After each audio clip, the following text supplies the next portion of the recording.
The information in this video is for educational and informational purposes only and is not financial advice. Please consult with a qualified professional for any financial decisions. Welcome back, dear friends, to The Seed and the System, Beginner Guide to Budgeting and Finance. Having bravely faced the inner landscape and acknowledged the emotional soil of our finances in our last chapter, we now arrive at a most practical and clarifying task. It's time to begin laying out the pathways and defining the beds within our financial garden. That's right, Heinrich. In Chapter 2, we tackled the mindset, the emotional, why it's hard. Now in Chapter 3, Cultivating the Pathways, Organizing Your Financial Garden, we're shifting gears to the practical how-to of structuring your spending plan. This is where we build the actual architecture for your budget. Think of establishing your budget categories as these essential structures, the carefully planned plots that bring order and beauty out of the potentially wild tangle of daily spending. They serve as both a clear mirror, reflecting the truth of our current habits, and a thoughtfully drawn map, guiding our resources towards our financial priorities. And from a systems perspective, getting your categories set up correctly is fundamental. It's like designing the database schema before you start inputting data. Without clear categories, tracking your spending, which we'll get to next, won't give you the actionable insights you need. We'll be breaking down how to distinguish between your fixed expenses, those regular, predictable costs like rent or loan payments, your variable expenses that fluctuate like groceries or utilities, and your discretionary spending, which covers your wants. This process, my friends, is far more than a technical exercise. It's a profound opportunity to engage with our financial selves honestly and with growing wisdom, as we learn to assign every dollar a distinct purpose. Like deciding which corner of the garden will host nourishing vegetables and which the vibrant blooms, we cultivate not only financial strength, but also deep emotional resilience. Exactly. It's about transforming that mist of uncertainty into the clear light of informed control. So, if you're ready to get organized and lay down the pathways that will guide your spending, you're in the right place. Let's dive in. Chapter 3. Cultivating the Pathways, Organizing Your Financial Garden. My dear friend, having bravely faced the inner landscape and acknowledged the emotional soil of our finances in the previous chapter, we now arrive at a most practical and clarifying task, laying out the pathways and defining the beds of our financial garden. Think of budget categories as these essential structures, the carefully planned plots that bring order and beauty out of the potentially wild tangle of daily spending. They serve as both a clear mirror, reflecting the truth of our current habits, and a thoughtfully drawn map, guiding our resources towards our financial priorities. Establishing these categories is far more than a technical exercise in sorting receipts. It is a profound opportunity to engage with our financial selves honestly, gently, and with growing wisdom.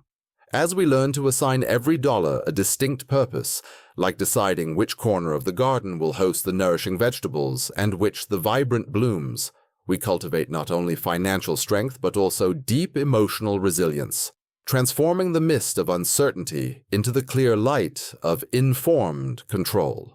Before we begin marking out these individual plots, however, it is essential to understand the fundamental types of financial soil, the basic kinds of expenses that form the bedrock of any budget. For this crucial groundwork, I turn to my colleague, Professor Stone, whose clarity is as refreshing as clear water. Thank you, Heinrich. All right, let's get structured.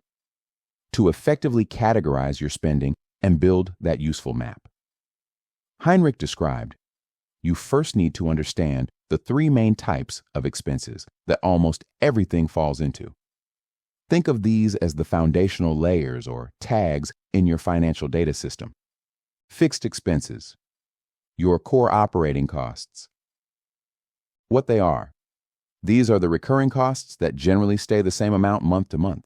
They form the predictable backbone of your budget, the steady, reliable server load.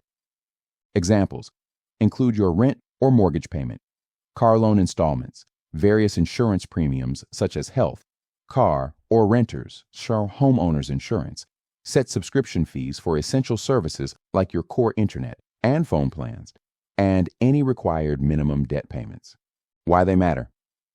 Identifying these clearly gives you a baseline of your essential financial commitments. It's like knowing your system's minimum resource requirements. You absolutely have to cover these first. Variable expenses, the fluctuating flows. What they are. Unlike fixed costs, these expenses change from period to period, often depending on your usage, choices, or even external factors like seasonality. Think of these as data streams with fluctuating bandwidth needs. Examples.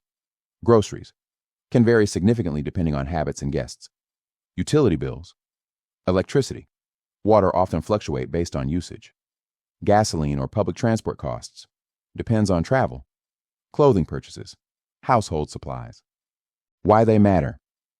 Recognizing these areas is key. They often represent areas where you have more flexibility to adjust spending if needed. This is where optimization efforts frequently focus, like throttling less essential background apps to conserve battery. Discretionary expenses. Wants versus needs. The fun. Budget. What they are. Often thought of as wants rather than absolute needs. These are non-essential expenditures. They add enjoyment and color to your life, but aren't strictly necessary for survival. Examples. Dining out, entertainment, movies, concerts, streaming services beyond the essential utility ones, hobbies, travel, non-essential shopping, gifts, subscription boxes. Why they matter. While important for enjoyment and well-being, managing discretionary spending gives you significant leverage. Consciously deciding how much processing power to allocate here allows you to strategically redirect funds toward savings, faster debt reduction, or other priority goals. It's where you have the most control over resource allocation. Understanding the difference between fixed, variable, and discretionary expenses is critical. It doesn't just show you where your money goes. It illuminates how your money flows and highlights potential areas for adjustment. This clarity helps create a balanced approach that respects both your financial targets and, importantly, your emotional well-being. Indeed. This understanding illuminates the landscape, yet as we begin to survey our own spending patterns, preparing to define these categories for ourselves, it is natural to encounter some initial hesitation, perhaps even resistance. Let us gently acknowledge these common hurdles. Navigating the initial hurdles. Common challenges in defining categories. Setting out to define your budget categories for the first time can feel like mapping uncharted territory. And it's quite common for travelers on this path to face a few specific challenges. Recognizing these up front can help you navigate them with greater ease and self-compassion. Emotional resistance, the weeds of anxiety. Simply looking closely at where your money has gone can stir those familiar weeds we discussed in Chapter 2. Feelings of anxiety, guilt, or even shame, especially if you suspect patterns of overspending. Remember the wisdom gained. These emotions are normal signs that you care deeply about your financial well-being. Acknowledge them gently, without judgment, seeing them not as failures but as signals that you are ready to cultivate positive change. Overwhelmed from detail, too many paths, or too few. The question of detail in your categories is like deciding on the garden paths. How many? How defined? Too much specificity, like a confusing network of tiny, intricate paths, often leads to feeling overwhelmed and lost in the tracking. It becomes a burden, not a clarification. But too little detail, with paths so broad they lack definition, leaves you wandering in a fog. You know resources are moving, but the specifics remain hidden. The aim, dear friend, is finding that comfortable middle ground, paths clear enough to guide you, yet simple enough to walk with ease. This nurturing balance allows for clarity without strain, the very heart of sustainable financial well-being. Ambiguity in classification. Where does this plant belong? Sometimes an expense doesn't fit neatly into one designated plot. Is that rideshare trip transportation or entertainment if it was for a night out?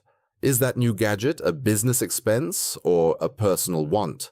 My friend, Do not let the pursuit of perfection become a paralyzing weed. The art here is to create consistent personal rules or guidelines for classifying these ambiguous items and then gently adhere to them. The goal is progress and clarity, not flawless botanical accounting from day one. Embrace these challenges as natural parts of the learning process, like a gardener learning the unique needs of their soil. Setting up categories is often an iterative unfolding. You will likely revise and refine them over time as you gain deeper insight into your habits and discover what structure best nurtures your clarity and peace of mind. Do not be discouraged if your first layout isn't perfect. Now, having acknowledged these potential emotional and practical hurdles, Professor Stone can guide us through the important decision of how detailed these categories should be. Heinrich makes an excellent point about avoiding perfectionism, paralysis. Getting stuck trying to make the categories flawless from the start can prevent you from starting at all. Now let's talk strategy regarding the level of detail or granularity in your categories. How specific should you get? This involves a classic trade-off between detailed data and operational simplicity. Think of it like choosing the resolution for your financial monitoring system. High granularity, very detailed, micro categories. What it looks like. Breaking expenses down intensely. Examples: separating groceries into groceries produce, groceries, pantry, groceries household supplies. Splitting entertainment into movies, concerts, streaming subscriptions, gaming. Pros: provides incredibly detailed insights into exactly where money is going. Makes it easier to pinpoint specific spending leaks or areas for targeted cuts. Think high-resolution financial monitoring. Cons: tracking at this level can become very time-consuming and feel overwhelming, like managing hundreds of tiny folders or endlessly tagging microtransactions. It might feel like excessive admin work, increasing the risk of burnout. Low granularity, broad categories, macro categories. What it looks like. Using fewer, broader categories. Examples: a single food category covering both groceries and dining out. A general transportation covering gas, public transport, and ride shares. Pros: significantly simplifies tracking, reduces daily hassle, and feels more sustainable, especially when just starting out. Less administrative overhead. Cons: the lack of detail might hide important nuances or mask specific spending leaks within the broad category. You might know you overspent on food, but not whether it was groceries or restaurants. Provides less actionable data for fine-tuning. Finding your optimal resolution. The goal is to find a level of detail that feels both practically useful and emotionally empowering. You need enough detail to gain meaningful insights for decision-making, but not so much complexity that it causes stress or makes you abandon tracking altogether. Professor's pro tip: start with moderate detail. You can always refine later. Begin with standard categories like housing, food, transport, utilities, entertainment, debt, savings, and then perhaps subdivide only the 1 to 2 categories where you suspect you have issues or want more clarity. Adjust based on your actual experience after a month or two. Alongside deciding on detail, you'll consider whether to use a standard template or build something more custom. Standardization versus personalization. Which category structure is right for you? There's no single correct architecture for budget categories. The best structure is the one that works effectively and feels intuitive for you. Think of it as choosing between using a standard software template or building a custom app. You generally have 2 starting points. Using standard categories, the template approach. Many budgeting apps like Mint, YNAB, software, and online templates come with preset standard categories: housing, food, transportation, utilities, entertainment, personal care, debt payments, savings, etc. Pros: helpful starting point, especially for beginners. Ensures you cover common areas. Provides a ready-made structure, saving initial setup time. Think of it as a widely used, stable operating system. Cons. Generic categories might not perfectly capture the unique nuances of your specific lifestyle, spending habits, or priorities. Might feel a bit impersonal or require awkward workarounds for things that don't quite fit. Creating personalized categories, the custom build. Alternatively, you can tailor your categories precisely to mirror your unique habits, goals, and personal values. Pros. Makes the budget feel highly relevant and resonant. Allows you to track spending specifically related to things you care about deeply. Think local business support, sustainability fund, hobby supplies, skill development. This personalization connects spending directly to your values, potentially increasing motivation and satisfaction. It's like customizing your user interface and workflows. Cons. Takes more upfront thought and effort to design. Requires you to be clear about your own priorities and spending patterns. You need to define the architecture yourself. The hybrid approach. Often the sweet spot. I often recommend beginners aim for a hybrid model. It's like taking a robust software template and tailoring the interface and workflows to your exact needs. Begin with standard categories for comprehensive coverage, ensuring no critical system functions are missed. Then, personalize that framework. Add specific modules for your goals or values. Delete unused features, irrelevant categories, and customize the display names. Renaming something generic like entertainment to a term that resonates with you, perhaps joy fund or mental refresh, as Dr. Baum might say, is a key part of this tuning. This way, you achieve a powerful combination. The efficiency of a proven system enhanced by meaningful personalization. This choice between a standard map and one drawn by your own hand touches the heart of self-discovery. Personalizing your categories transforms the potentially mechanical process of sorting expenses into a meaningful exercise. It is an opportunity to reflect deeply on what you truly value, ensuring your financial garden beds are designed not just for efficiency, but to nurture the blooms that bring you the most joy and fulfillment.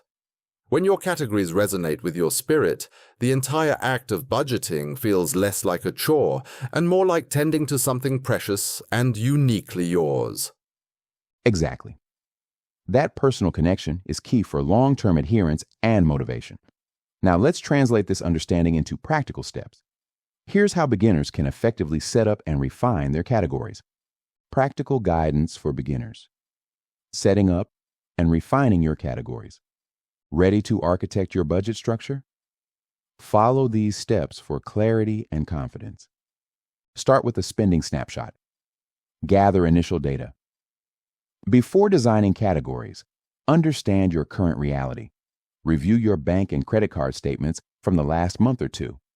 List out all your expenses and try assigning them to broad initial categories: housing, food, transport, fun, etc. Why this helps?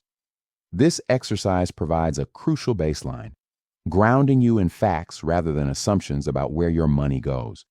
It reduces the fear of the unknown by starting with concrete data. Think of it as running initial system diagnostics. Experiment with structure. Build and test. Use a standard budget template from an app, website, or spreadsheet as your starting point. Then, begin adjusting based on your spending snapshot and personal priorities. Example. Maybe you notice a generic shopping category hides significant spending on clothes versus electronics. Refine it by creating subcategories if that feels meaningful and helps you manage better. Or rename miscellaneous to something specific if it's becoming a black hole. Key principle. Remember, this is iterative development, not a one-time setup. Expect to tweak it as you learn. Test for consistency and usefulness. Run diagnostics. Track your spending using your chosen categories for a full month or two, as we'll cover in Chapter 4. Pay attention to how the structure works in practice. Ask, are certain categories consistently over or under budget? Do some feel too vague, too cumbersome, or constantly require manual adjustments in your app? Is the level of detail helping or hindering you? Action. If a category consistently causes confusion or frustration, don't hesitate to adjust it, combine, split, or rename until it feels intuitive and effective. This testing phase is as much about finding what works for you emotionally as it is about numerical accuracy. Embrace flexibility and ongoing refinement. Continuous improvement. Your budget is a living document, not static code set in stone. Your income, expenses, priorities, and even your self-understanding will evolve over time. Action. Continue to refine your categories periodically, perhaps during your monthly budget reviews, as we shall discuss in Chapter 12. Mindset. View each adjustment not as a failure or error, but as a system upgrade, proof that you are actively engaged, learning, and adapting your plan for continued success and growing confidence. By following these steps, you build a category system that provides clarity and empowers your financial decisions, turning abstract spending into manageable, understandable data streams. And so, dear friend, we see that taking the time to thoughtfully lay out these pathways, these budget categories, is far more than just organizing numbers on a page. It is the foundational act of cultivating deep financial self-awareness and lasting, meaningful control. Every category you define, every plot you designate in your financial garden tells a story about what truly matters to you, revealing your priorities, your habits, and even the quiet whispers of your dreams. Simultaneously, this structured approach acts as a gentle yet firm hand, helping you navigate and overcome the psychological weeds, the fear, the overwhelm that may have previously entangled you, transforming emotional stress into tangible empowerment. Your personalized budget becomes a practical tool, yes, allowing you to easily spot where resources might be leaking away and consciously redirecting them towards your most cherished goals, perhaps clearing the thorny patch of debt, nurturing a robust emergency savings cushion, or planting the seeds for future aspirations like travel, home ownership, or investment growth. By weaving together the practical frameworks offered by standard systems with the personalized insights drawn from your own values and emotional journey, you create a budgeting ecosystem that flourishes on multiple levels. It not only clarifies your spending but also helps dismantle deep-seated financial fears and build enduring confidence, like strengthening the roots of a mighty tree. This holistic approach elevates budgeting beyond mere arithmetic, turning it into a profound act of intentional self-care and deliberate life design. Every thoughtful category defined, every subsequent adjustment made, paves the path toward greater financial freedom and deeper personal fulfillment. Now that you have the framework, the map of your garden beds, it is time to move from theory into the consistent daily practice of tending. Let your categorized budget be the gentle rain and warm sun that transforms both your financial reality and your emotional well-being. Excellent summary. Heinrich.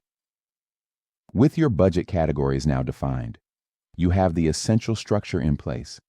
The crucial next step is putting this structure into action by consistently monitoring your spending against these categories. Let's summarize the key takeaways from this chapter before moving on. Key takeaways from Chapter 3. Know your expense types. Understanding the difference between fixed, consistent costs, variable, fluctuating costs, and discretionary, non-essential wants is fundamental to seeing where your money goes and where you have adjustment leverage. Embrace the process and overcome hurdles. Recognize that initial hurdles, like emotional resistance, balancing category detail, and handling ambiguous expenses, are normal. Systematically working through these is key to gaining control.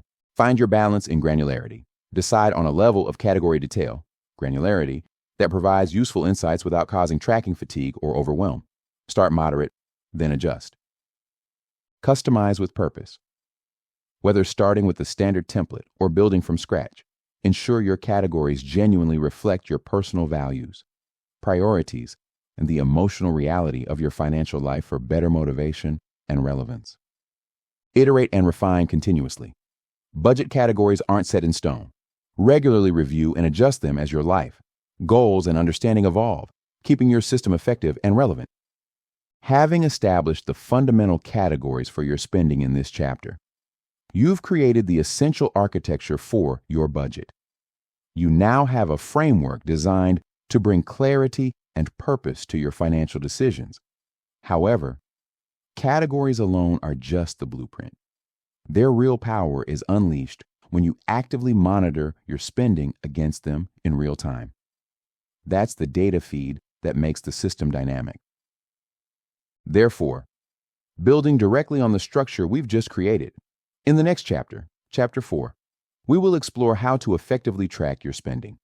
We'll compare various methods, from traditional pen and paper and spreadsheets to modern budgeting apps, analyzing their pros, cons, and how well they fit different lifestyles and personalities.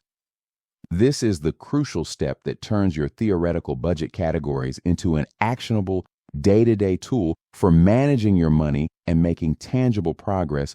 So, that wraps up Chapter 3, where we've essentially designed the architecture for your budget. You now understand the importance of categorizing your expenses, separating those fixed costs, your variable spending, and your discretionary wants. You've got the framework, the blueprint, to bring clarity and purpose to your financial decisions.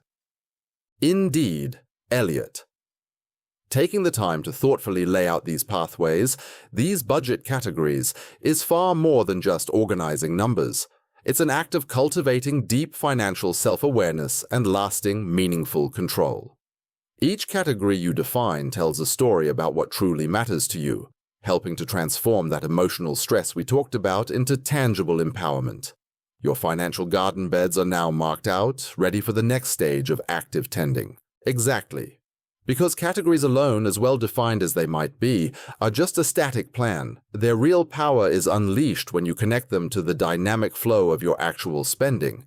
You need that real-time data feed to make the system work.